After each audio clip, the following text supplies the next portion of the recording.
Hey, how's it going, guys? So, a little update here on the Python BACnet Stacks Playground. So I have been playing around with this,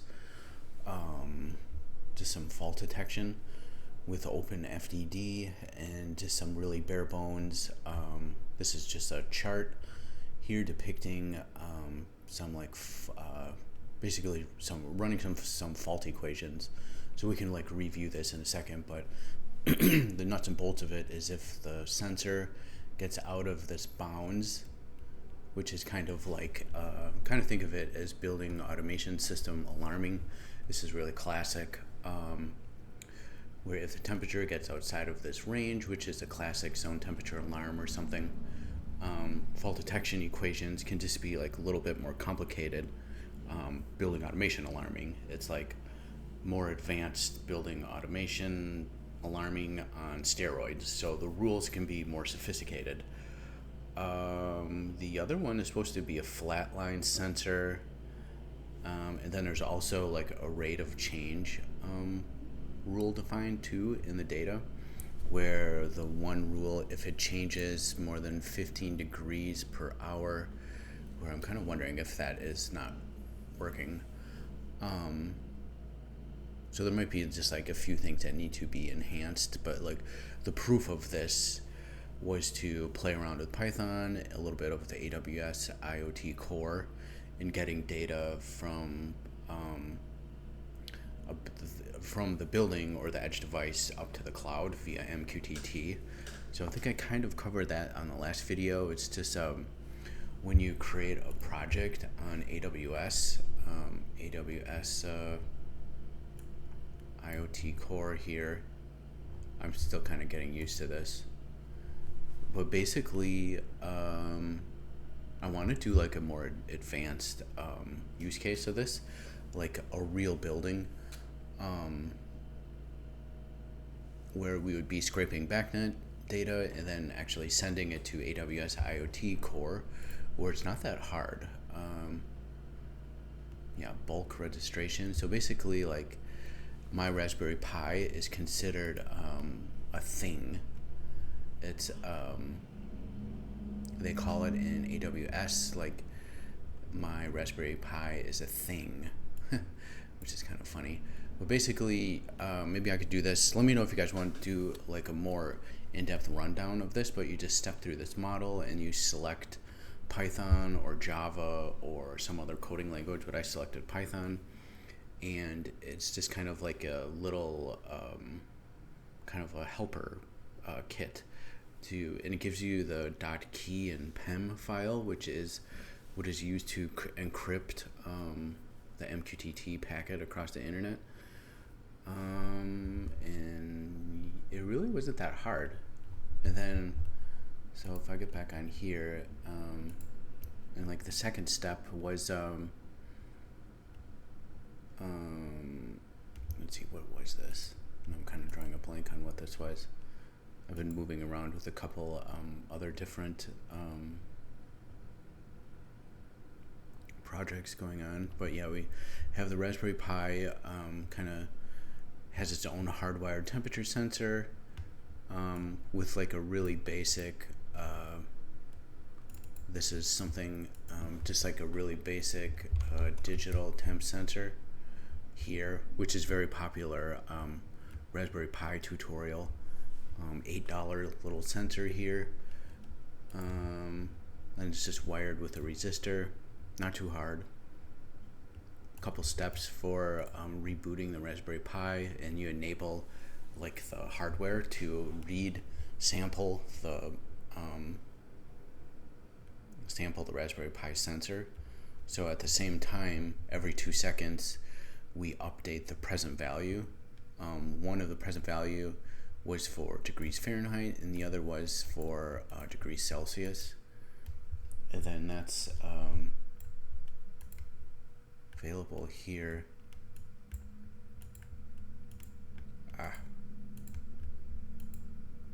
We can look at the code in a second.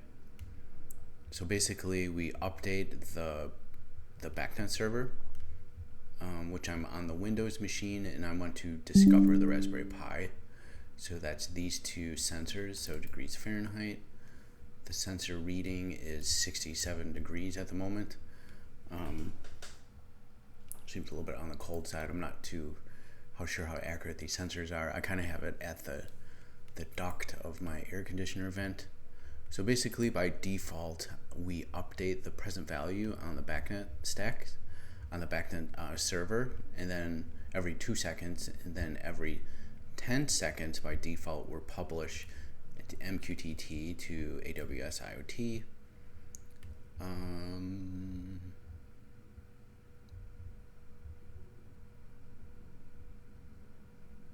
Let's see, so where are we? And then we're kind of pushing the code to the Raspberry Pi with Ansible. A couple little things Ansible's doing, but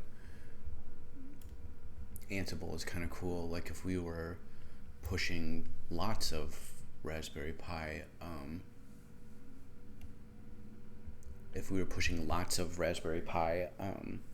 mini Raspberry Pis at once, if we had them in 100 different buildings, and with one Ansible command, we could update all 100 Raspberry Pis at once, but I'm only doing it with one Raspberry Pi just for learning purposes. But maybe someday I'll be doing many at once, so I want to get used to using Ansible. Some web developer and DevOps people use it for, they use it for like web apps, like updating web apps and that kind of things. IT people. Okay, so this is like the Backpipes server that, let's just kind of look at the code. Some Backpipes analog value, the default BACnet update interval, and then AWS default MQTT is 60 seconds. So we update internally we update every 2 seconds, just the BACnet, and 60 seconds for MQTT. Little function for degrees C to F. Here's our analog values. I think we covered this on the last video. I just have to like refresh myself a little bit. So then this is some of the code for our Cursor AI IDE made this. So it's publishing to AWS, and here's the encryption part, the key and PEM files. Sorry, zooming in here a little bit. Maybe I'll zoom in a little bit more. And then here's like a while true loop. So this is like how to update. This is our BACnet present value updating in here. And then I think like it will publish to AWS on a thread, basically. So this must not be asynchronous code. So it's just using like an operating system thread, a synchronous task, it opens it up and then it dies. Where the asynchronous tasks are just kind of like ping pong going back and forth. So yeah, kind of cool little code base here. Let's see how many lines of code. 266 lines of code that we're at. And I kind of wanted to see this. This is the sensor Pi file we looked at the other day, I think. Hold on, that's the wrong one. And then this is the Python code for publishing MQTT. This is the payload, JSON dumps. So it's basically putting JSON inside of an MQTT packet, I think. And then we're also using some packages from AWS. And we publish it. Ooh, 83 lines of code. Not bad. Yeah, this is pretty cool. So then, sorry, I have to get back into this. What I wanted to see next was in Ansible.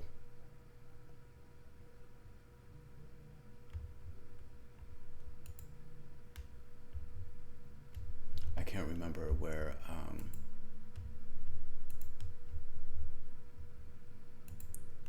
okay, so maybe we could just look at this. There should be some files in here that we, that are running on AWS that I'm kind of interested in visiting mostly here. Okay, so AWS, we have configured the DynamoDB. It's going to hold 7 days worth of data. So like if I look at here, this is just some cheesy little HTML code that a cursor helped me create that's running in an AWS Lambda function. So this is actually the sensors getting published to the cloud, where I've been putting it by the exhaust vent on my little desktop server. Looks like it gets around 90, 95 degrees Fahrenheit. And then this is like that, it's flagging a fault because we're outside of these bands. And then if I put it down by my AC duct, it'll go down to, no. This is what happened when I was experimenting, just pulling the wires apart on the sensor just to see if it registers a flat line. It looks like it goes through here just to a constant 32 degrees, which is technically a flatline stuck sensor, but for some reason it's registering that it's an out of bounds sensor. So basically, these fault rules are running on AWS on the cloud, and I might have to do some more testing to really kind of validate these, because I don't think they're just working properly. I know the out of bounds ones is, but yeah, this would be kind of fun just to simulate some of this stuff. So if you guys, let's try and look at some of the fault rule code.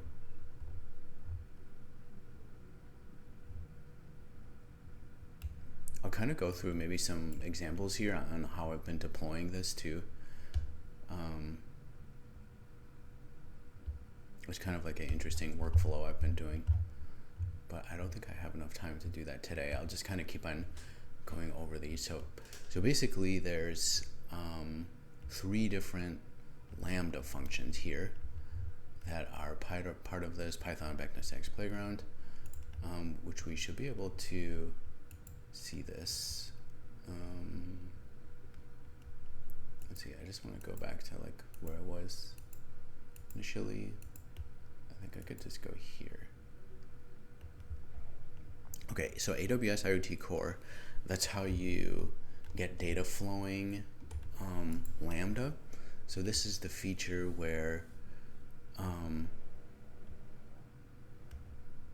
so I do this all locally on my Linux machine.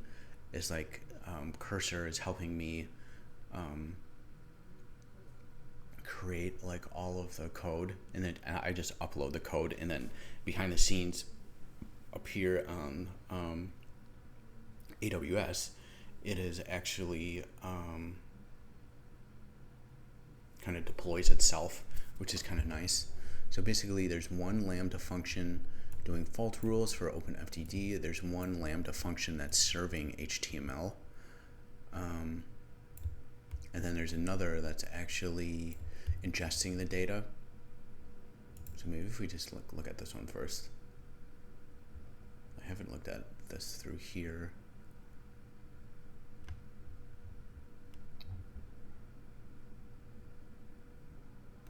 So this is more Python code. So this is basically a Lambda function on the cloud that's listening to the MQTT topic, and when it comes into the data center in Ohio, I think it is, it'll stuff this data right into the database, the DynamoDB. So Cursor helped me create all of the DB tables.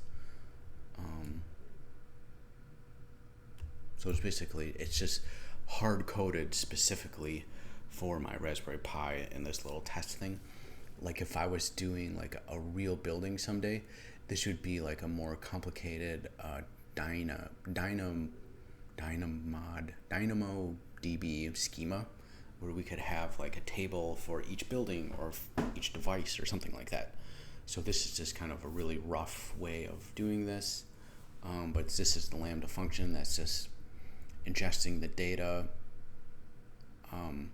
and putting it in the database. Okay, so this is the fault detection rules.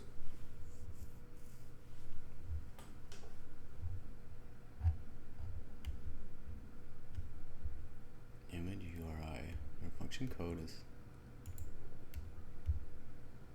This is the first time I'm actually exploring this from this point of view.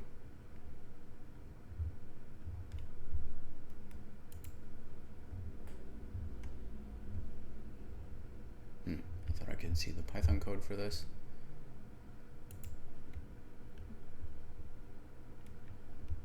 Let's just go back a little bit. We can look at the Python code. And then this is the HTML one. So this is just the one that's serving the HTML file.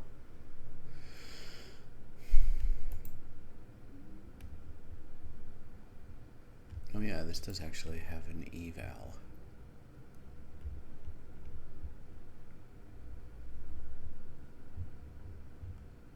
You don't need open fault. Oh, this is whoops. Okay, so this is a lambda function here. Let's this is a little bit of what is this? Fetch news readings. Build fault detection plots. So this is basically fetching data from the database. And then this is actually our HTML code actually lives right in the Python code as well. And there's even Java in here, or JavaScript. I think it's kind of not a production way of doing things, but it is something to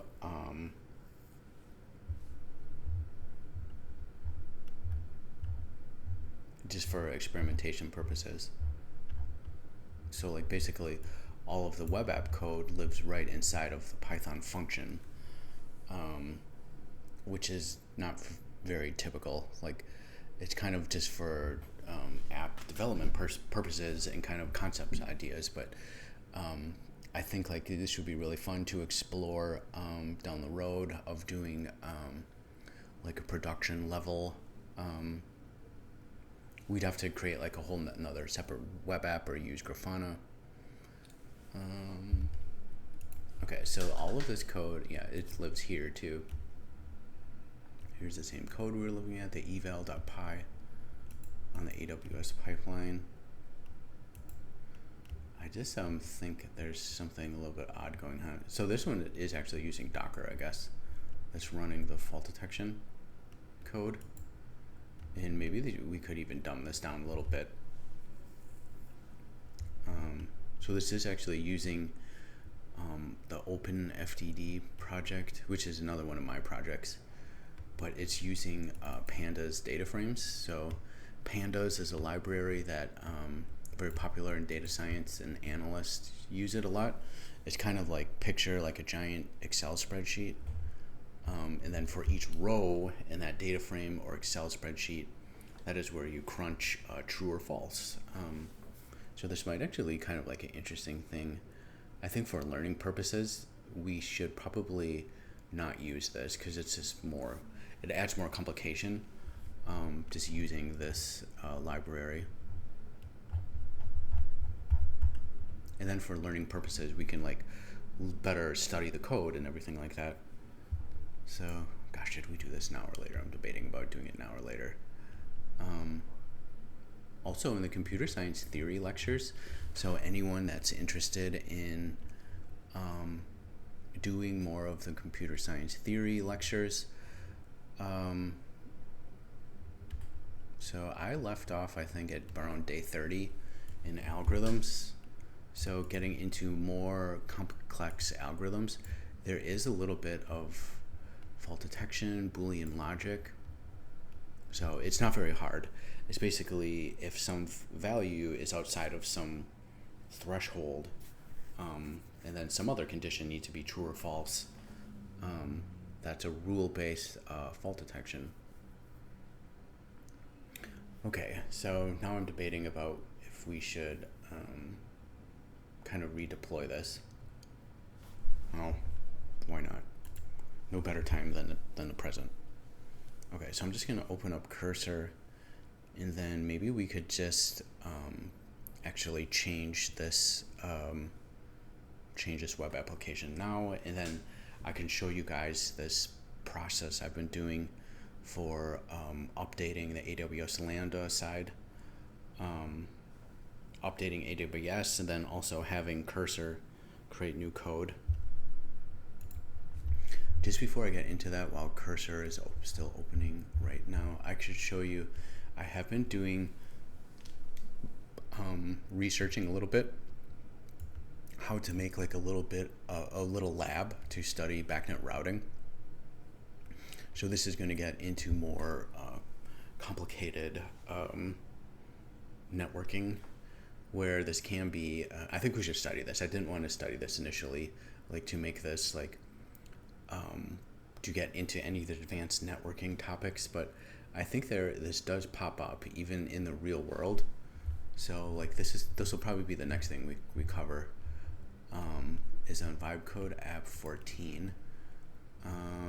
I still have to like do this tutorial and just validate it before I make a YouTube video out of it, but this does exist in the real life, where there'll be a flat IT LAN, and then many different vendors are all on the same IT LAN, and one building could be JCI talking on some unique UDP port and BACnet, and another building could be Siemens talking on a different BACnet UDP port. It's kind of a really wonky way that whoever designed the building or maintains the IT network, how they set it up, but I've seen it, and maybe this is just something that we should cover too, on like if we run across this in the field, like how do we talk to all these different building automation systems on different BACnet UDP ports. Like if we were integrating this all into one common head end, it can be an integrator nightmare. So I think I want to cover this, as well as like how to even run two BACnet applications on the same operating system. So something we've been doing in this series is like you can't run BACnet, Python BACnet stacks and the BACnet discovery tools at the same time, because the operating system will say, hey, you can't, it's an inbound protocol. So the operating system basically is not happy when you try and run two BACnet applications on the same operating system at the same time. So this is coming. Okay, so, all right. Are we doing it? I guess we're doing it. So Vibecode app 12, Vibecode app 13 is some more things I might do in the future, like playing around with BACnet routing and BACnet MSTP with a Raspberry Pi. It's coming, but maybe for now, I think I could go back and then look at my, so this is my AI agent history.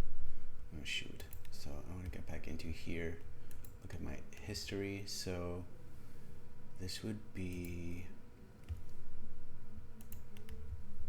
I kind of want to use like the AI agent that would have been familiar with AWS and MQTT stuff I was doing the other day.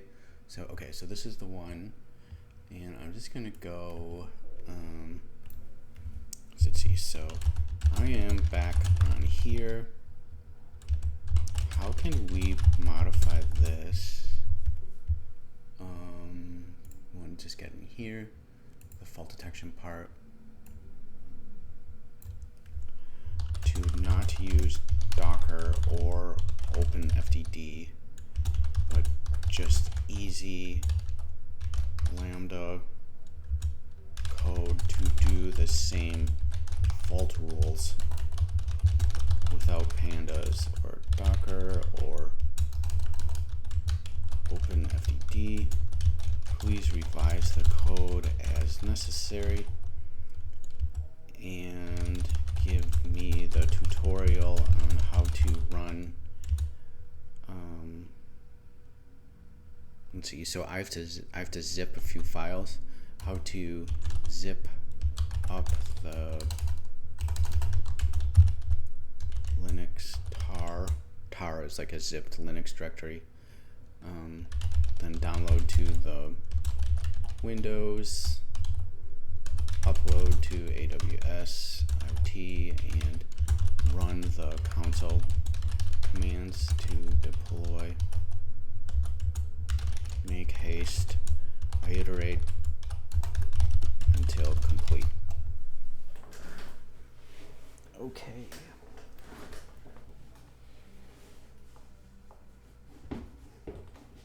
So while cursor goes nuts, it'll basically just revise this. You don't need OpenFDD to do this. You could just use just straight Python code. I want to get back up on here and kind of refresh where I was at the other day. So I guess I was in here. I honestly can't remember. Click inside the terminal to reconnect to your Cloud Shell extension. Okay, so I think I can just go back to here.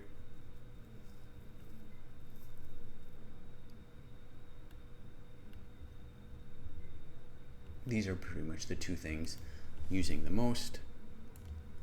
So far it's free, and then I can open up a shell. So if you see this button right here, this is like a cloud shell command. So this is actually just Linux running in here too. So I can just go list. This is basically, I upload a file from my Windows computer, and then basically cursor gives me a bunch of commands to run here. That kind of like rebootstraps everything. Okay, let's see if it's got it done already.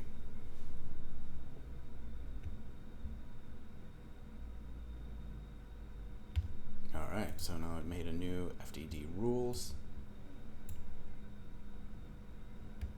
So this is just hard-coded high and low. This is something that I think if we can get this working, we can, I want to modify the HTML to be able to modify these fault rule tuning parameters. And then we can really even study this a little bit better. So if we don't use the Python pandas library, it just makes things a little bit more easier. This is really similar to some of the algorithms that we've been studying on the computer science. Not much different here. This is just like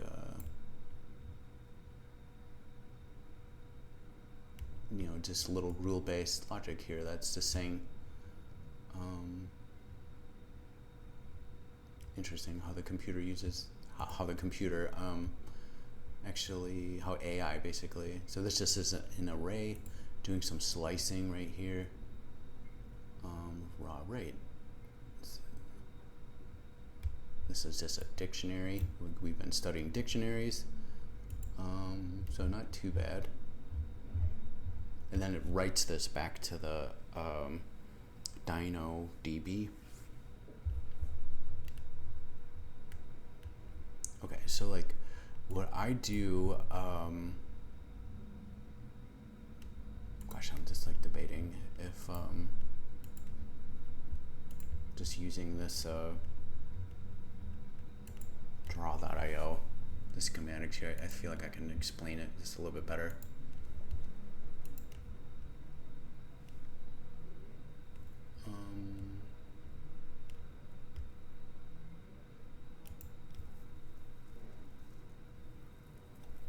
Okay, so locally, where I'm recording this YouTube video from the Windows computer here, like I have cursor opened up here. This is working already, so like we don't really need to touch the Raspberry Pi. It's reading values from its sensor and publishing data MQTT secure to AWS IoT Core.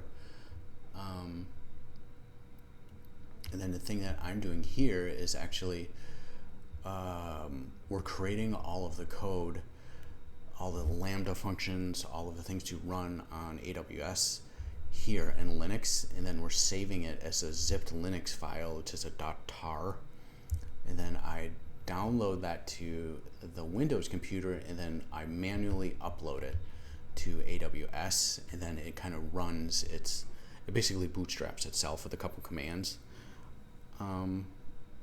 So let's just kind of walk through this. There's probably other ways of doing this. Like I think I could even connect VS Code or an IDE right to here as well, but whatever, this is working for me. Feel free to post a comment if there's any cooler, better ways of doing this in the future. This is actually, I don't have this running anymore. So this is actually a little bit of code about the other experiment, Vibecode App 11, where we were using Codex CLI. That one I have shut down. That Vibecode experiment, it's all pushed to GitHub though, so if we ever wanted to redo it in the future, the code is all there. But now I think the thing that's really interesting me the most is playing around with this hardware and more IoT and fault detection, which are also is use cases for using AI, mostly on this side to help you with the fault detection analysis, but that's a whole nother can of worms. We'll probably be at Vibecode App 30 by the time we get there, but baby steps. Okay, so let's try this out. So back in cursor, phase 0.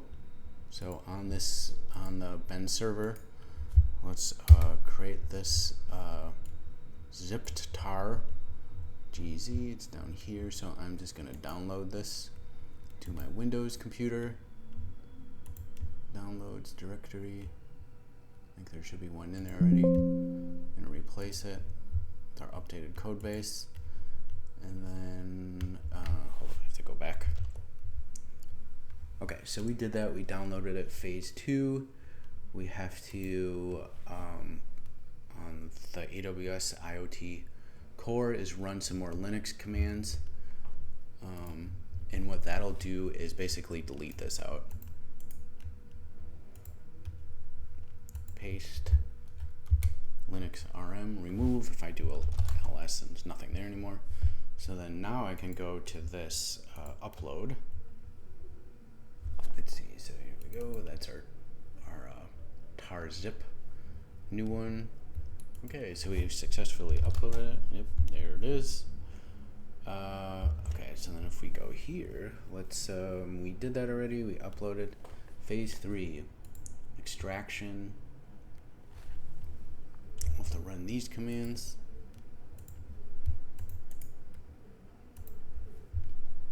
Paste, enter. I think it worked. Now there's this SAM config. So this is just some kind of config file to make all this run. It's really nice having AI help and do all these things. Phase 5, it's got to do another deploy. Paste. Enter. Okay, now this is the part we just have to wait and see that it was deployed successfully.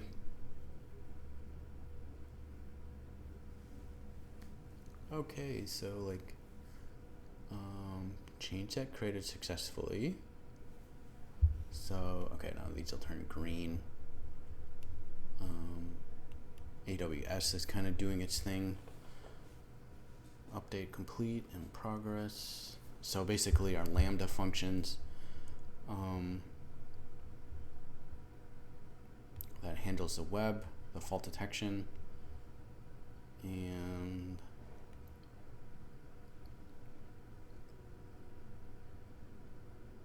maybe we should work on this for a few days, because I think it would be kind of beneficial to know, like, Typically in fault detection, I think that the way a lot of these platforms work on the cloud, like SkySparks, all that existing frameworks, is like it's a sliding window, so they're like constantly running the rules about every 3 hours or something, give or take.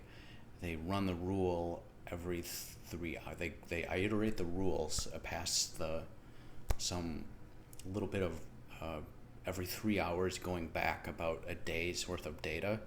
So I think they do that. So like if you want to tune these fault rules, that you can kind of go backwards in time a little bit. So they're constantly running. So I think we should, it would be kind of fun to build out a little more these, like the dashboard. Maybe even have like a login. And then that would kind of prep us for that future date of, like we can do this inside of a real building someday. I already have one in mind to do this on just like a medium-sized office, a VAV air handling unit, where we could do the same MQTT secure pipeline to AWS and run fault detection across all the zone temp sensors on the VAVs, the discharge temp sensors, air handling unit sensors, and we can create more complicated fault rules too. Mostly I'd be interested in flaky sensors, and then also I've seen it more than once, is that there'll be a valve, like a cooling valve, that leaks. So basically there's chilled water leaking through the cooling valve, that it's hard to spot some of this stuff if you were just combing through the BAS, doing your normal things, but you can spot it in data much easier. So that's kind of where this comes in handy. So this is the URL basically, which should be the same thing as this guy. Let's check it out, see if it's running. Alright, so I think we have some updates here.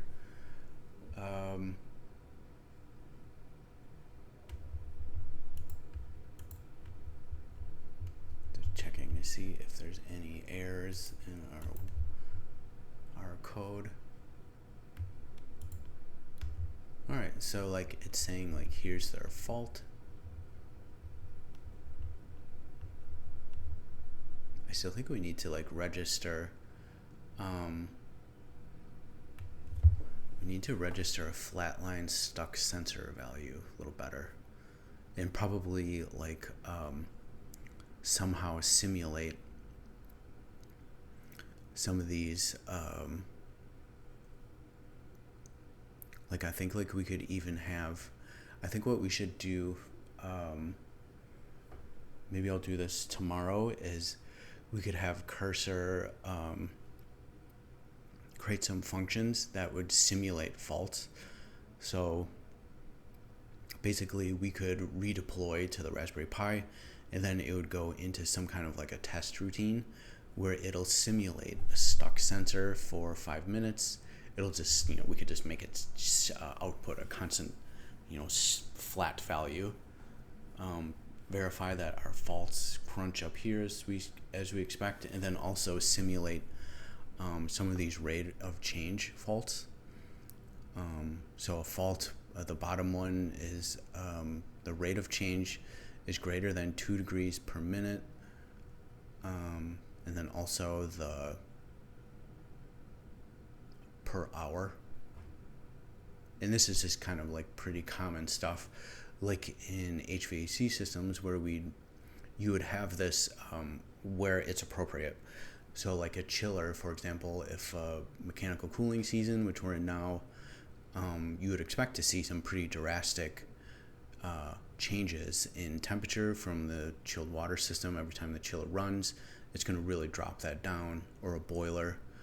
But you shouldn't see that in a zone temp sensor, or some kind of sensor that doesn't change as fast. And then once we get into the real building, so if I go into OpenFTD, this is like the more complicated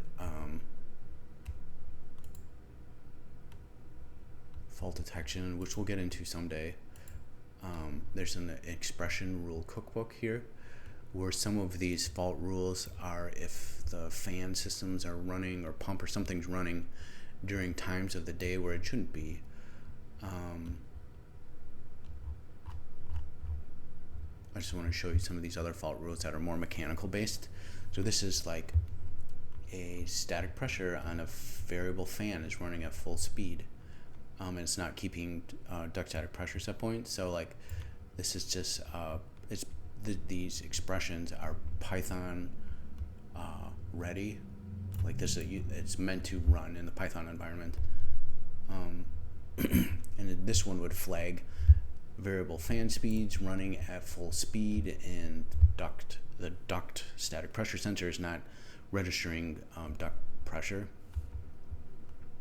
And then some of the other more mechanical ones are we're blending air temperatures. So like the mixing air temperature sensor is always between the outside air and return.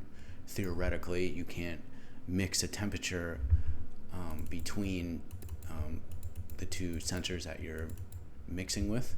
So this is what some of these fault detection rules attempt to crunch the numbers.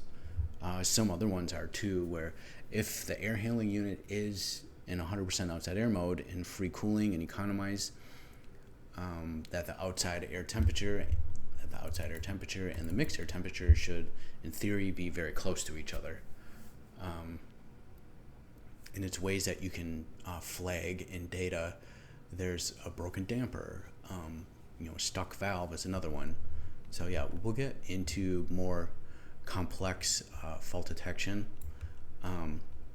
in time, but just kind of think of this as like it's not any different than building automation alarm logic, other than it's just more complicated. But I think it's appropriate to think of it in the same way as a building automation alarm, but it's just more complex expression here. And typically, fault detection is run across historical data and provided in a report to the owner that there's broken dampers, there's all these things wrong with your system. Sometimes the engineer gets involved, and they can place this fault is causing the chiller to work 10 times harder. That's causing 1,000 more kilowatt hours per week, which equates to $1,000 per year or something. So sometimes the engineer can do investment return ROI calcs on something broken found in fault detection. And typically the building automation alarming is done on a live system too, and meant to dial out. So building automation alarm dials out that hey, that there's a problem with this system. Okay, so let's see, how much time do I got? I do have a couple minutes to kill, but ooh, look at this. So we do have this is working now. Cool, so this is actually a rate of change. Alarm is getting flagged here.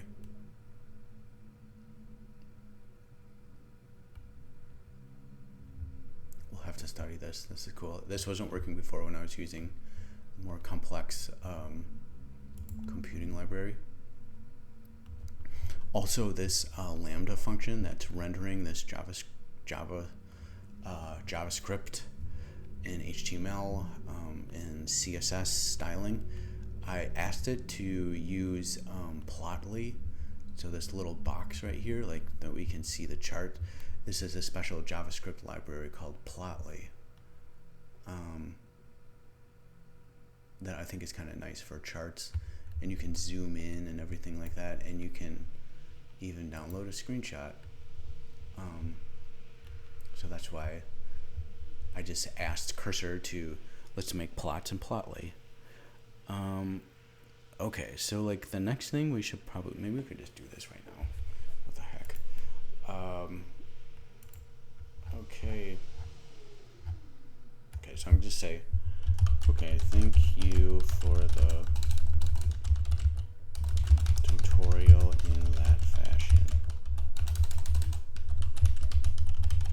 Looks great.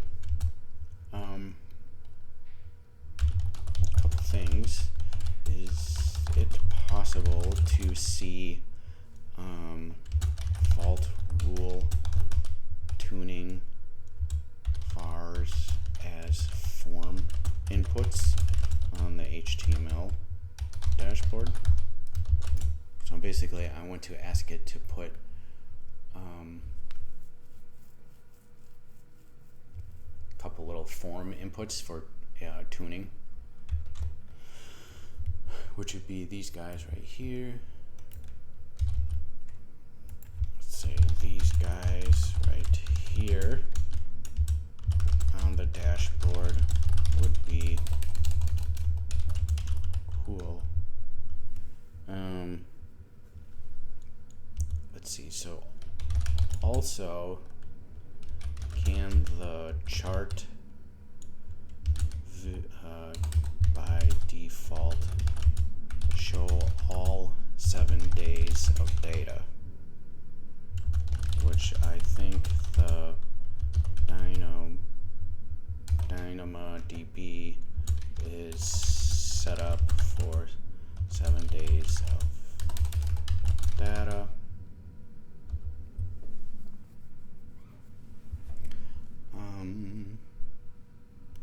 So like I think like on a production like a production system, like if we would backfill fault detection, you probably wouldn't backfill the entire data set, but I think we'll just do that here because it's only one sensor and a couple of different fault rules. But if we had like massive amounts of data, we would probably only backfill. We would have a fixed amount of backfilling that we'd want to do, but who cares? It's just for learning purposes here.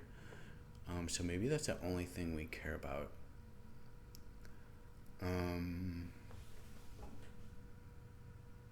Thinking.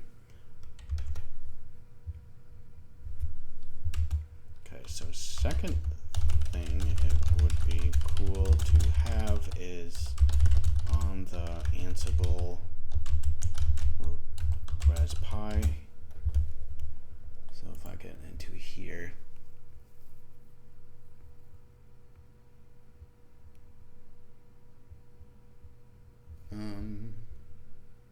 maybe I should put this here, that this is the web, that it'll know all that stuff. Okay, so if we want to get into Ansible now,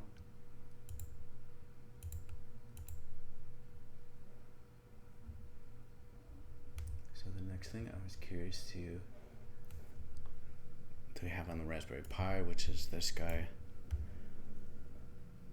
we'll have on the Ansible Raspberry Pi is an arg. When deployed, it will go into a testing sequence for each fault rule. For example, we could mimic 10 minutes of a flat lined sensor, and then 10 minutes of a flatline sensor, and then also, and then out of bounds, high and low, and then rate of change faults as well. Okay, so I did have some other project. I just thought of this. I did have another project. No, I can't remember where this was.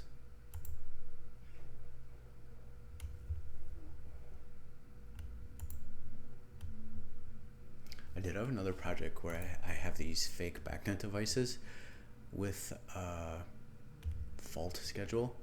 So this is actually if some like another algorithm in here where it will create some fake faults as well. So I'm just going to say, please feel free to reference.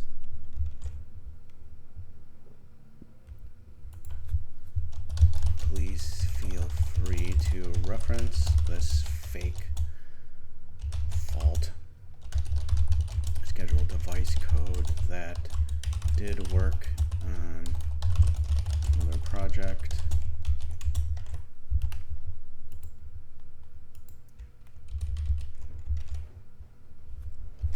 And here to produce what we need is just an arg for when it is deployed to produce a nice fault, fake faults, which I'll validate myself on AWS IoT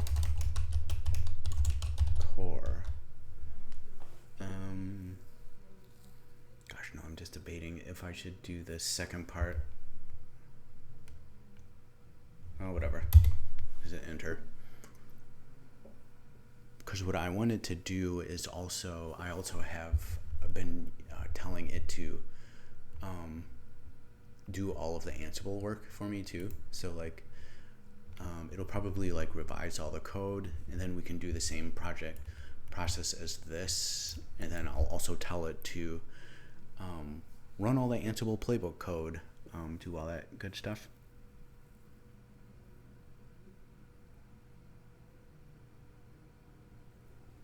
Okay, so it's thinking, planning.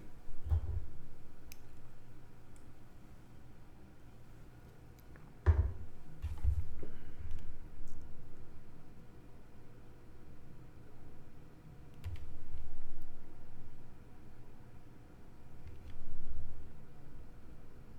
wonder if this is a good time for us to stop, and then maybe we could just view all this tomorrow, but maybe if it's still chugging away, we can just let it go for a little bit of time.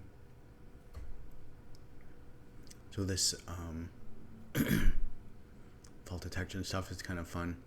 If anyone wants help with this or wants to play around with it themselves, I am open for any freelance work.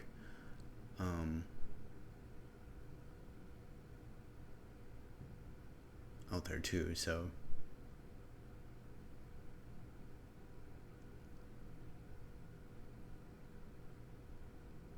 kind of cool to watch Cursor creating some code here.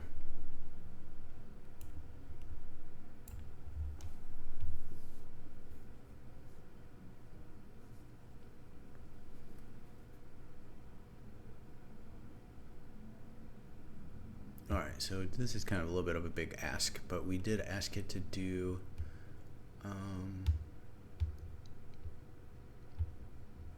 update on quite a few things here. Yeah, maybe this will be a good place to stop, guys, and then I'll we could just like look at this tomorrow. It looks like Cursor will probably chug away with this for a little while, but I think if we can get this one right, it would be kind of cool to also see if we can create like a little login page for like this little dashboard. And then I think we're kind of like off to the races, where in theory, like we could, if we're deploying this stuff in the field, we could have a little login, we can tune our faults, and then you could then spin up, this wouldn't be free, I don't think, is if a client was interested in viewing the data, we could create a Grafana dashboard for them that would connect right to the Dynamo database, and then we could give them reports, all that good stuff. So this would be kind of fun to go get into. Some other things I have coming up in the pipeline here for projects is like I was saying before, I need to learn. Let's see, where am I? I think I'm in the wrong page. Wrong project.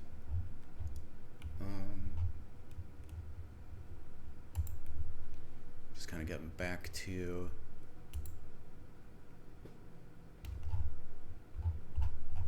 I want to get into this BACnet routing, a little bit of kind of researching, what little bit about BACnet routing and what you can run into in the wild, and like what some things I haven't even played around with yet in BACpipes 3 is routing from IP4 to IP4 networks. So yeah, let's learn a little bit about that. I'm really curious to see if we can play around with some libraries in C. So this would be getting into more like embedded systems and hardware engineering. Playing around in C a little bit is really hard. This stuff is really tough. And then also I think it'd be really cool to play around with bare metal on a STM32. So this would basically be embedded C logic on an STM32 chip onto how to use the BACnet stack in C.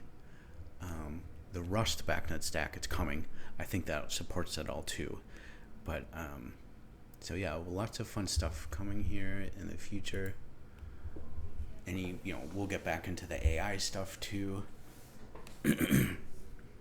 Okay, so this has probably run for a little while, and let's check back on this tomorrow. Talk to you later, guys. Hope you're having a great day.